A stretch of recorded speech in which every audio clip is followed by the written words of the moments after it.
تازه طالبانو ټولو پخوانیو سیاستوالو ته د ځای ورکولو پرېکړه وکړه، خو په یو شرط.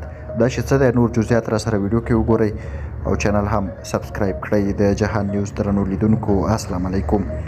په یو حیرانونکي سیاسي اقدام کې د طالبانو حکومت اعلان کړی چې ټولو پخوانیو افغان سیاستوالو ته به د هېواد په سیاسي بهیر کې ځای ورکړي، خو یوازې د اسلامي امارت تر اصولو لاندې. دا پرېکړه داسې مهال کېږي چې د طالبانو حکومت هڅه کوي د ملي یووالي او سیاسي ثبات لپاره ګامونه واخلي.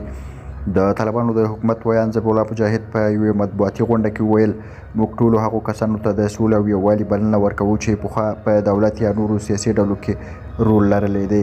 دوی کولی شي په اسلامي امارت کې خپله ونډه واخلي، خو باید زموږ د اسلامي اصولو او قوانینو پیروي وکړي.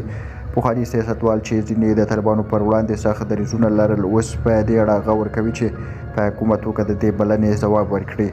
د ځینو سرچینو له مخې یو شمېر پخواني لوړپوړي چارواکي او ګوندونه چې په تېرو حکومتونو کې کلیدي رول درلوده د طالبانو د دې نوښت هرکلی کړی، خو ځینې لا هم په شک کې دي چې دا به د دوی د خپلواکۍ په معنا وي یا یوازې د اسلامي امارت تر واک لاندې محدود فعالیت. د پخواني ولسمشر حامد کرزي یو نږدې ملګري ویلي، دا یو مهم ګام دی. که چیرې طالبان د سیاستوالو لپاره د واقعي شمولیت فضا رامنځته کړي، موږ حاضر یو د هېواد په سیاسي راتلونکي کې برخه واخلو، خو د هر ډول محدودیتونو او فشارونو پر وړاندې یو روڼ بحث ته اړتیا ده.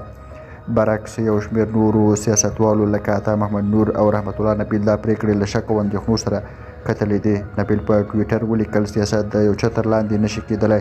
که طالبان واقعي ملي یووالی غواړي، نو باید د ټولنې د مختلفو قشرونو سیاسي خپلواکي او ازادي تضمین کړي.